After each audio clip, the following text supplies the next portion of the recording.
Hello les amis, j'espère que vous allez bien. Journée de travail terminée et je vous propose une petite vidéo pour faire un upgrade du PC pour X-Plane avec cette petite barrette NVMe. Très sympa. Je vais donner un gros coup de pouce pour X-Plane. Le temps de rentrer et on se fait l'installation et le paramétrage ensemble. C'est parti, jingle.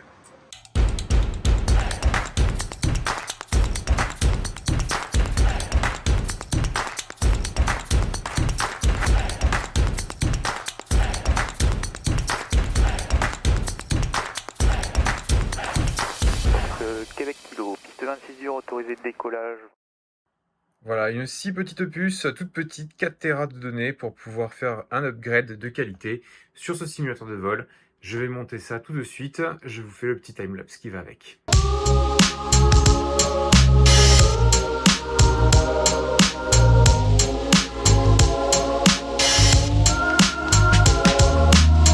Pour décrire l'existant, vous retrouverez dans ce PC une configuration Full MSI avec une carte mère MSI B550 Gaming Plus, un processeur Ryzen 7 5700X 3D, une carte graphique MSI RTX 3090 Supreme X 20 Go de RAM avec 64 Go de RAM DDR4 et le tout refroidi avec un water cooling, 3 ventilateurs avec un boîtier Be Quiet grande tour pour pouvoir bien refroidir tout ça avec 3 ventilateurs de fonte. En ce qui concerne le stockage, vous retrouverez 2 disques actuellement, un disque SSD de 500 Go ainsi qu'un disque dur à tête mécanique de 3 Tera type Skyhawk. Si tu es simmer et que tu possèdes un simulateur de vol avancé chez toi, n'hésite pas à rester sur cette vidéo pour pouvoir voir les nouvelles performances X-Plane que je vais mettre en avant. Et si ce n'est pas le cas, tu peux toujours rester. Mais en attendant, n'hésite pas à t'abonner et à me mettre un petit pouce bleu. Ça m'encouragera à faire des vidéos pour le futur. Alors pourquoi je réalise cette vidéo aujourd'hui? Ce qu'il faut savoir, c'est que lorsque j'ai commencé à créer mon simulateur de vol, nous étions en 2018. Et en 2018, j'avais un budget, comme beaucoup de simmers qui veulent créer un simulateur de vol chez eux. Et ce qui coûtait très cher à l'époque, c'était les SSD. Un SSD de 3 Tera coûtait très cher et pendant le Covid, les prix ont flambé. Du coup, la solution pour pouvoir créer un X-Plane avancé avec des zones ortho, photos, avec des scènes qu'on rajoute, c'était de pouvoir installer un deuxième disque, donc le disque local où vous allez avoir votre OS et votre logiciel X-Plane, de façon à ce que celui-ci avance vite, mais un autre disque dans lequel vous allez pouvoir stocker dans un fichier partagé avec des liens symboliques toute la bibliothèque Custom Scenery avec vos scènes, vos aéroports qui pèsent lourd, toutes les scènes Ortho4 XP qui sont ici. Vous voyez, ici j'ai toute la France qui est installée, ainsi qu'avec les aéroports, en n'oubliant pas tout ce qui est SimEven avec l'Europe. Donc là, vous avez mon X-Plane 11 installé sur le SSD. Vous allez retrouver ici dans le Custom Scenery l'ensemble des pièces, sauf que voilà, ici vous n'avez rien, ce dossier ne pèse rien. Ce dossier pèse plus de 2 Tera aujourd'hui. Et vous retrouvez toutes ces scènes dans le Scenery Pack que vous avez déjà dû voir ici. Voilà, toute ma bibliothèque est construite ici. C'est un moyen qui est économique, celui de dépenser moins d'argent quand vous achetez un SSD. Par contre, cette technologie et cette méthode d'utiliser des liens symboliques pose tout de même un inconvénient. C'est celui de la lecture des données et du démarrage d'X-Plane. Avec un disque dur à tête mécanique, donc ancienne technologie, vous allez vous retrouver avec une lecture des données qui sera limitée, contrairement au SSD. Pour un disque dur à tête mécanique, comme le Skyhawk que j'ai à 3 Tera, il faut compter la lecture des données à partir de 600 MO secondes. Alors que le SSD type NVMe que j'ai installé peut lire jusqu'à 7000 MO secondes les données de X-Plane. Donc j'ai assez parlé, je vais vous montrer ce dont je veux parler. Je vais ouvrir X-Plane. X-Plane va se lancer. Il utilise les plugins, il fait le démarrage du programme. Très classique. Donc vous voyez déjà, ça met du temps à s'ouvrir. Ce qu'on va faire, c'est qu'on va faire un nouveau vol. Alors on va pas se mettre en heure locale parce que ça commencera à faire tard. Et surtout l'idée c'est quand même que vous voyez ce qui se passe dehors. Donc, je vais me mettre à midi. On va prendre, je sais pas moi, le Cessna de base de chez X-Plane. On se met à l'œil, voilà, dans un environnement où il y a pas mal d'objets, de scènes, de monde. Alors ce qu'il faut savoir, c'est que actuellement, voilà, en effet visuel, je suis en haut parce que je possède des écrans moniteurs très basiques. La grille des textures haute aussi, l'anti-aliasing, je l'ai mis quasiment au max. Le nombre d'objets, je suis au taquet, j'ai tout. Là, je n'ai laissé qu'un seul écran, j'ai désactivé les deux autres écrans pour cette vidéo. Donc ce que je fais, c'est que je lance X-Plane et on regarde combien de temps il faut pour pouvoir démarrer le logiciel et se lancer en vol. C'est parti.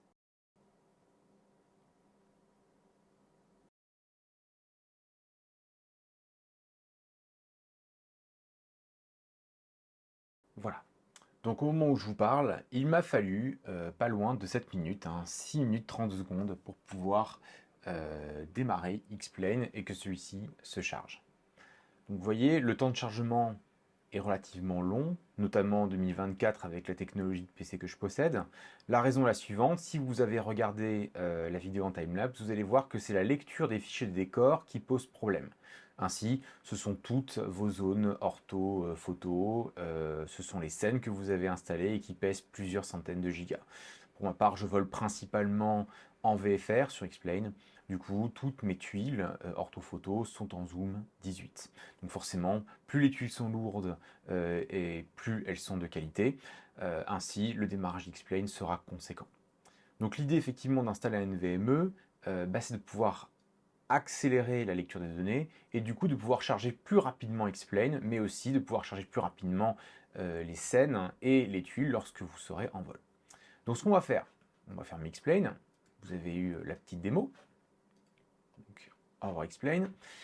On va formater le SSD que j'ai installé pendant le timelapse. Donc là, vous voyez, pour le moment, il n'apparaît pas. C'est normal, il n'a pas été configuré. Donc je vais laisser cette fenêtre de côté. Je vais cliquer sur le logo Windows, aller dans Gestion des disques. Le temps de charger les informations. Donc là, forcément, Windows détecte qu'il y a un disque à partitionner. Donc c'est parfait, c'est exactement ça qu'on veut faire. Donc je vais sélectionner le disque en question, donc le disque 2, qui se trouve un peu plus bas. Donc je vais le partitionner. Donc on y va, on fait OK.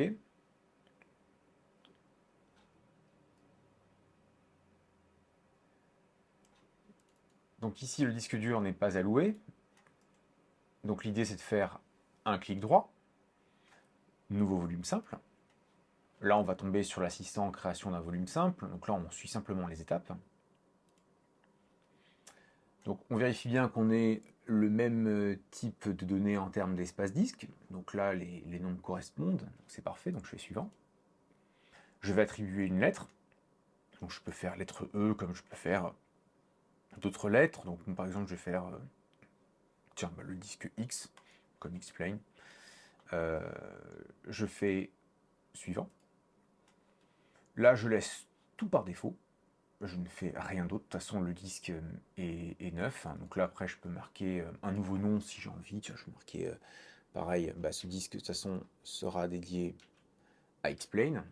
Je vais le renommer ainsi. Voilà, en ne laissant pas d'espace ici. X-Plane. Je fais suivant. Là, il me remet le récapitulatif de ce qui a été fait, donc volume simple, disque 2, très bien. On a bien le nombre de Tera exact, à peu de choses près. Formatage rapide, on se lance. Terminé. Voilà, donc là, il fait le formatage. C'est assez rapide. Et tout de suite, voilà, on a la fenêtre qui apparaît, et je possède bien le disque X de chez X-Plane. Et si je regarde dans ce PC, j'ai bien mon nouveau disque, ma barrette NVMe de 4 Tera qui apparaît. C'est parfait. Alors, à ce stade, qu'est-ce qu'on fait? Alors si, il y a une autre chose à faire, c'est que peu importe le NVMe que vous installez, souvent vous aurez un petit exécutant qui vous sera proposé. Pour ma part, c'est Samsung Magician. L'avantage de ce petit exécutant, c'est qu'il va détecter ma barrette, mon nouveau disque, et il me permettra effectivement de checker si ce disque fonctionne bien, si il y a la bonne température. Donc là, c'est parfait, il me montre qu'on est sur une température normale. Voilà, ça me permet de checker si tout se passe bien, si les performances sont bonnes. Donc c'est parfait. L'idée aussi de pouvoir voir si on peut faire des mises à jour sur ce disque. Je ferai ça un peu plus tard de mon côté. Donc une fois que ceci est fait, donc vous téléchargerez l'exécutable qui correspond à la marque de votre SSD. Si vous voulez prendre le SSD Samsung SSD 990 Pro, je vous mets le lien dans la description. Je l'ai acheté sur Amazon et je l'avais acheté à un prix réduit pendant les soldes. Donc n'hésitez pas à faire de même si vous en avez l'occasion. Donc ce que je vais faire maintenant, je vais faire effectivement le transfert donc, de X-Plane 11 sur le disque SSD. Avant cela, je vais me permettre de faire ce qu'on appelle une fresh install, parce qu'on ne sait jamais, il peut y avoir des bugs au moment où vous transférez un logiciel d'un disque à un autre. Donc ça, je me le fais en stand-by en parallèle de la vidéo, et je vous retrouve juste après pour faire le transfert des données.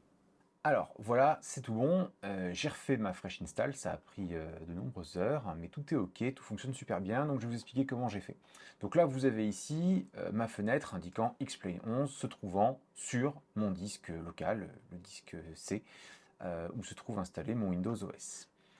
Pour la fresh install, donc comme vu tout à l'heure, je vais dans mon nouveau disque NVMe que j'ai renommé X-Plane X, et ici vous avez le nouvel X-Plane 11 que j'ai installé. Ce que je fais, ça vaut aussi X-Plane 12. Si vous avez X-Plane 12, vous pouvez faire la même chose. Une fois que c'est fait, la fresh install c'est fait, il y a trois choses à faire. La première, c'est au niveau de votre custom scenery. Dans le custom scenery de base, vous aurez vos aéroports, vous aurez les scènes de base, très bien. Il faut que vous alliez dans votre ancienne custom scenery, donc avec ou sans lien symbolique. Et là, vous allez sélectionner toutes les scènes, tous les aéroports qui ne sont pas d'origine sur X-Plane. Moi, vous voyez, j'en ai un paquet. Moi, ça commence à partir de ici. Tous ces fichiers-là. Open Scenery X, SimHaven Vegetation, SimHaven Library, tous les X Europe, un paquet, plus, alors ça c'est d'origine, et ensuite voilà, vous avez toutes les scènes à rajouter au fur et à mesure. Donc toutes ces scènes-là, voilà, oui, j'ai tout ça, j'ai tout. J'ai toute la France représentée en Zoom 18, donc ça représente un paquet de gigas à transférer, des centaines de gigas, plusieurs terras. Il y a 2 terras en tout à transférer. Vous sélectionnez manuellement tous vos dossiers. Vous allez dans votre nouveau custom scenery et vous les transférez. Vous faites un copier-coller, un CTRL-C, CTRL-V, ou vous les glissez. Donc moi, vous voyez, je l'ai fait. Donc ici, vous avez tout. Toutes les scènes sont revenues. Donc ça prend un bon moment. Donc clairement, prenez votre patience en main. Une fois que c'est fait, l'autre chose à faire, c'est faire la même chose pour le Global Scenery. Donc là, je me suis pas pris la tête. Le Global Scenery, j'ai juste pris le dossier en question et je l'ai remplacé. Je l'ai remplacé par mon ancien Global Scenery. Pourquoi? Parce que quand vous installez vos zones orthophoto, vous allez avoir un répertoire qui va s'installer dans le Global Scenery. Donc, histoire que vos zones orthophoto apparaissent bien, prenez ce dossier-là et vous le glissez directement ici. Vous allez avoir une petite fenêtre comme quoi ce dossier existe déjà, vous faites remplacer. Et c'est tout. Vous faites que ça. Le dossier Arto4XP, vous pouvez aussi le transphaser, même si je ne pense pas que ce soit utile. Moi, je l'ai quand même fait au cas où, pour que tout fonctionne bien, mais je ne pense pas que ce soit quelque chose d'utile. Mais bon, au moins, si vous avez envie de faire demain des ajouts, vous pouvez aller directement ici, à la racine d'Xplane. C'est toujours une bonne chose de le mettre. Maintenant, si vous n'avez plus rien à mettre, ce n'est pas forcément utile. Ensuite, vous aurez vos avions. Donc, les avions sont dans la Mina Research. Donc là, vous voyez, j'en ai plusieurs. J'ai la 320 de Jar Design, je possède le Canadair 415. J'ai quoi d'autre? J'ai l'Ipanema 200, l'Embraer 200 Ipanema, le DR400. Je possède un Piper Warrior. Enfin, voilà. Donc vous reprenez en fait tous les avions qui vous manquent et vous les rajoutez, pareil, manuellement, vous les sélectionnez et vous venez les rajouter ici. Tout de suite. Vous n'êtes pas obligé de transférer les avions de base. Vous avez fait une fresh install, donc gardez les avions fraîchement installés avec votre nouvelle X-Plane. Une fois que c'est fait, l'autre dossier que vous allez devoir changer, ce sera le dossier dans ressources, et notamment les plugins. Donc les plugins, vous en avez forcément des nouveaux qui ont été installés. Donc là, c'est pareil, c'est important. Vous mettez à jour vos plugins. Donc, pas besoin de copier-coller les plugins de base. Vous voyez, moi, j'en ai plusieurs. J'ai AirSpray, Intense Cloudscape, j'ai FlatWave LUA qui est important. J'ai tout le plugin SciTech pour faire fonctionner tous mes appareils SciTech. J'ai SpadNext, j'ai Walkaround, j'ai XML Palette, Checklist, celui-ci aussi. Voilà. Et tout cela, pareil, vous les transvasez directement ici. Donc moi, c'est déjà fait, donc je ne vais pas le refaire. Mais vous transvasez, ça va prendre un petit peu de temps, mais pas plus. Pas besoin de transférer les plugins de base. Moi, je ne vous le conseille pas en tout cas. Une fois que c'est fait, vous aurez un autre plugin, un autre dossier pardon, à transférer. Ce sera le dossier Bitmaps. Alors là, celui-là, donc c'est là où vous allez retrouver toute la colorimétrie, toutes les interfaces de Xplane. Pourquoi vous devez le transférer en entier? Parce que si vous avez installé le plugin, notamment Enhance Cloudscape, ou les plugins pour pouvoir changer la colorimétrie de l'eau ou les vagues, vous avez forcément dû toucher à Bitmaps et modifier certains paramètres. Donc pour retrouver l'ensemble de la nouvelle colorimétrie ou la texture des nuages, ce dossier-là, vous le basculez directement ici et vous remplacez le dossier fraîchement installé. Donc ça ne posera pas de problème, moi je l'ai fait, j'ai checké, il n'y a aucun souci là-dessus. Et une fois que vous avez transféré tous ces fichiers, normalement, on est bon, votre Xplane va fonctionner. Si jamais vous constatez qu'au démarrage d'Xplane, les scènes ne s'ouvrent pas correctement, ça peut arriver, ça veut dire que vous avez un souci au niveau de votre custom scenery. Il est possible que dans le Xplane fraîchement installé, la plupart des aéroports et des scènes ne soient pas positionnés au bon endroit. Si vous avez fait un copier-coller, logiquement, ça se fait tout seul. Mais on ne sait jamais, si jamais vous avez un problème, l'idée, c'est de retourner dans le Scenery Pack et ici de vérifier que vous ayez bien les aéroports qui sont mis en premier, notamment les aéroports que vous avez rajoutés. Là, vous avez Saint-Barth ici, vous en avez deux d'ailleurs. Vérifiez que vous avez les Global Airports. Ensuite, toutes vos scènes qui sont ici. Et seulement après, vous avez vos zones Ortho 4XP. C'est pas compliqué. Les aéroports, c'est A. Les scènes, ce sera S. Idem pour les landmarks, tout ça. C'est S, scenery. Et ensuite, vous avez les Z pour les autres 4XP. Donc, c'est dans l'alphabet. Si jamais il y a un souci, ben, vous faites les couper, coller des différentes scènes et vous modifiez. Si jamais vous constatez qu'il y a toujours des problèmes, l'idée c'est que soit vous changez les dossiers ici, mais ça c'est peut-être un peu moins conseillé, ou l'autre solution, au moment où vous avez fini le transfert, vous supprimez ce dossier, le Scenery Pack ici. Voilà, moi j'ai supprimé, et quand vous redémarrez Xplane, un nouveau Scenery Pack apparaîtra. Voilà, ça c'est assez facile, normalement vous l'avez déjà fait par le passé, vous avez déjà dû avoir des erreurs comme ça. Et normalement, on est bon. Vous avez tout de installé. Ah si, et dernier point, c'est important, si je réouvre là ici mon ancien Xplane, vous aurez un autre dossier à transférer. Si jamais vous utilisez SDVFR, vous transférez cet exécutable ici, moi je l'ai déjà fait, il est là. Et en ouvrant cet exécutable, vous allez avoir ce fichier texte qui apparaîtra. Donc ça veut dire que SDVFR est implanté au bon endroit à la racine de votre nouvelle Xplane. Cette petite fenêtre apparaîtra. Vous n'avez rien à faire, vous la fermez, vous n'avez rien d'autre à faire. Et là, à partir de ce moment-là, nous avons terminé.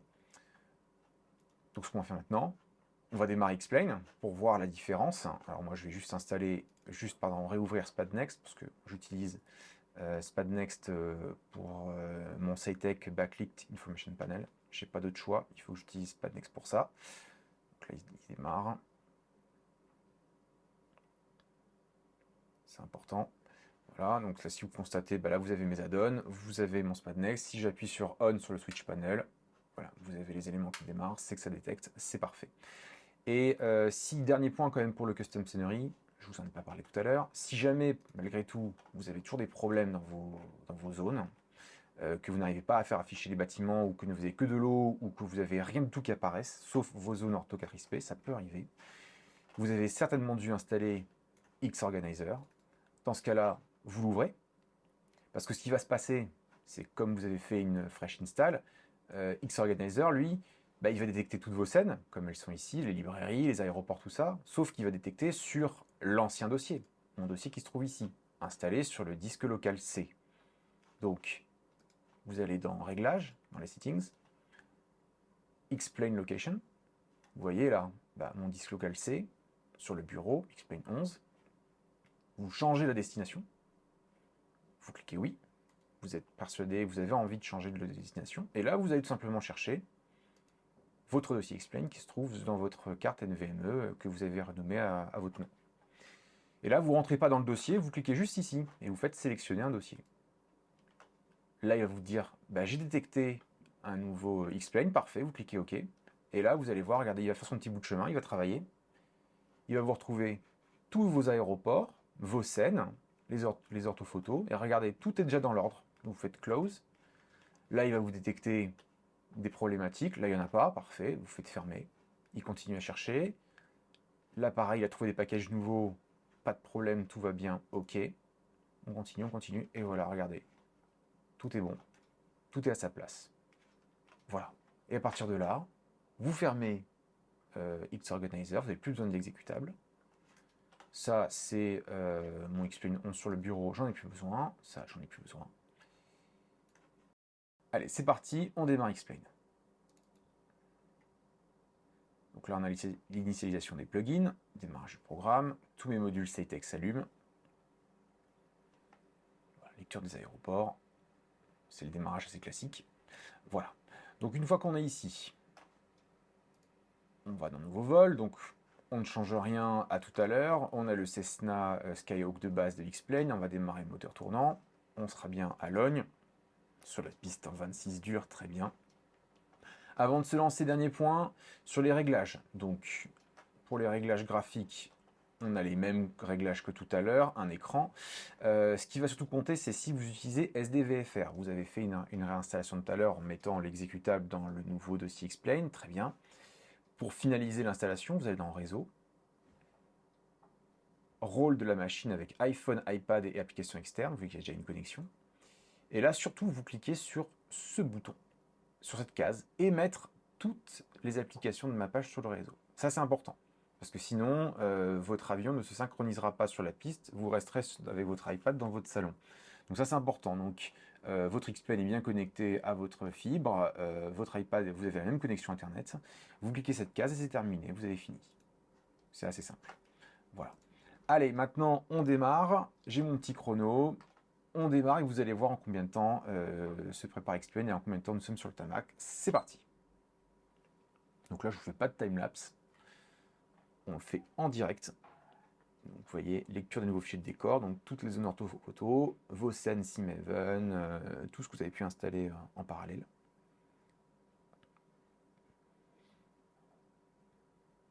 Donc, vous allez voir, ça va aller bien plus vite. Hein. Donc, pour rappel, tout à l'heure, nous étions à 6 minutes 32 à peu près.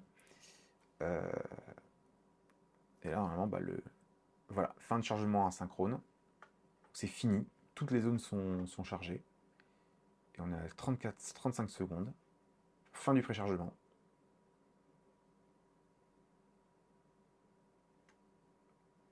Il y a un petit temps de lag. Allez, on lui laisse quelques secondes supplémentaires. Et voilà. 48 secondes. Il m'a fallu 48 secondes pour démarrer Explain versus tout à l'heure 6 minutes 32. Donc vous voyez, le potentiel est énorme. C'est juste incroyable. Même aller mettre plus tous les FPS au max. Voilà, monter à 85 FPS. Et si maintenant, regardez, je mets la caméra libre et que je prends de l'altitude, en fait, voilà. Vous avez ici toutes mes scènes, tout apparaît correctement. Vous avez tout. Les zones orthophoto, les scènes Simaven, vous avez la végétation, tous les bâtiments, tout y est. Voilà. Tout est impeccable, vous avez les petites voitures qui circulent, vous avez tout. C'est génial. Exactement comme Explain que j'avais avant avec les liens symboliques entre mon SSD et mon disque dur.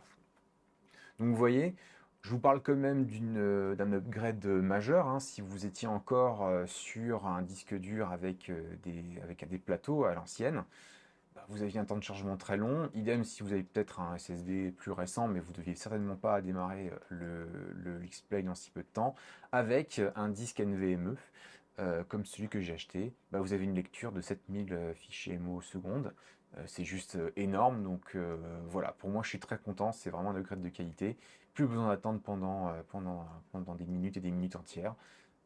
Tout se fait de manière instantanée. Et la vidéo s'arrête là-dessus. J'espère qu'elle vous aura plu, qu'elle vous aura été utile. N'hésitez pas à me mettre un commentaire, un pouce bleu, ça m'encouragera à faire d'autres vidéos. Et puis là-dessus, je me lance et on se dit à très vite pour de nouvelles vidéos.